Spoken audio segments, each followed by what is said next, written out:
अभी देखो, अब हम लोगों को स्टिचिंग करना है, तो स्टिचिंग करने से पहले देखो 2-3 चीजें आप लोगों को कर लेनी है। सबसे पहले देखो पॉकेट वाला ये जो पार्ट है, इस पॉकेट वाले पार्ट पे हमें बैक साइड में 0.5 की बुकरम पेस्टिंग करनी है। ये बुकरम कॉटन पेस्टिंग करना होगा जिससे हम कॉलर बनाते हैं, ठीक है। इस तरीके से 0.5 का पेस्ट कर लेना है, और पेस्ट करने के बाद ध्यान रखना है रॉन्ग साइड के फैब्रिक में रखना है, राइट साइड के बिल्कुल भी नहीं रखना है। अभी देखो ये हमारा पॉकेट वाला पार्ट, ठीक है, ये हमारा पॉकेट वाला पार्ट, इसको यहां से हम लोग सेम रखेंगे इसी तरीके से क्रॉस में, और इस तरीके से क्रॉस में रखने के बाद अब 0.5 जितना लेते हुए इसको हम लोग स्टिच लगाएंगे।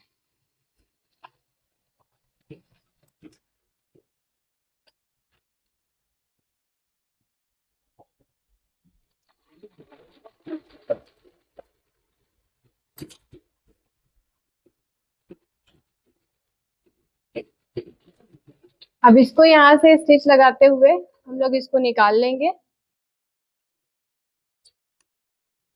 अभी देखो इतना स्टिच करने के बाद अब हमें इस पार्ट को इस तरीके से रखना है, और इस तरीके से रखने के बाद इस पे सिलाई चलाना है। ये सिलाई कहाँ होगी, जो हमारा पॉकेट वाला पार्ट है वहां पर हमें ये सिलाई को लगाना है।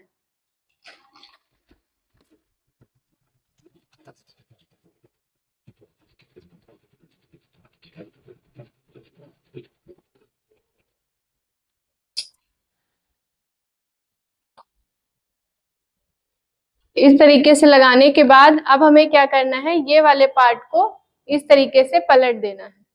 अभी जैसे ही हमने इसको पलटा है, देखो कितनी अच्छे से फिनिशिंग हमारी आ गई है। अब हमें क्या करना है, इस वाले पार्ट को इस तरीके से रखना है, और रखने के बाद यहाँ जितना हमने माइनस किया था उतना ही यहाँ पर हमें पॉकेट वाले पार्ट को निकाल के रखना है। वो कैसे रखना है, यहाँ पर देखो इस तरीके से,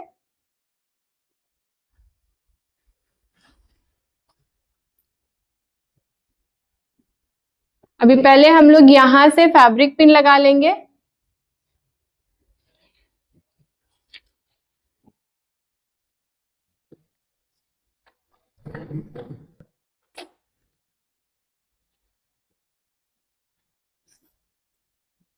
अभी देखो इसको मेजर भी कर लेते हैं हम लोग, कितना हमें निकालना है पॉकेट वाले पार्ट को। 2 इंच हमने माइनस किया था, 2 इंच जितना ही हम लोग यहाँ से एक्स्ट्रा निकालेंगे। देखो हाफ इंच सिलाई का भी लिए थे, 2 इंच ये हमारा हो गया, और हाफ इंच जितना इधर सिलाई मार्जिन का, यानी कि टोटल हमें 2.5 इंच जितना एक्स्ट्रा फिर से बाहर फैब्रिक को निकालना होगा, जो कि हमारा पॉकेट वाला पार्ट रहेगा। इस बात का हमें ध्यान रखना है, नहीं फिर हम लोगों ने एक्स्ट्रा मार्जिन कुछ भी नहीं लिया है। अगर स्टिच ज्यादा कर देंगे, फिर स्ट्रेचेबल कपड़ा है तो एडजस्ट हो जाएगा, लेकिन अगर हमारा कोई नॉर्मल कॉटन कपड़ा है तो फिर वो एडजस्ट नहीं होगा, फिटिंग भी नहीं आएगी।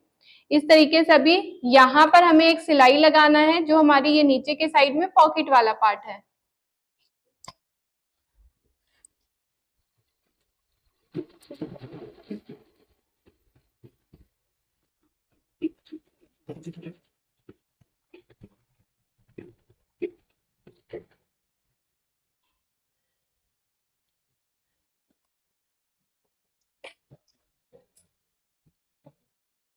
अभी यहाँ से धागे को कट कर देना है।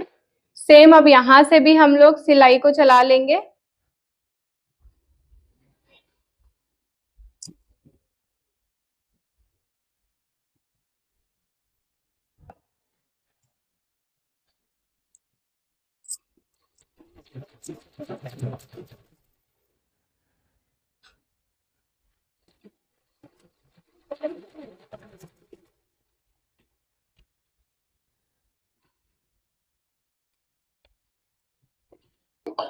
अभी देखो जैसा हमने यहाँ पर फिनिशिंग के साथ में अपनी पॉकेट रेडी की है, यहाँ पर देखो अच्छे से हाथ भी इसी तरीके से जा रहा है, और पॉकेट में भी हमारी कितनी अच्छे से फिनिशिंग आई है।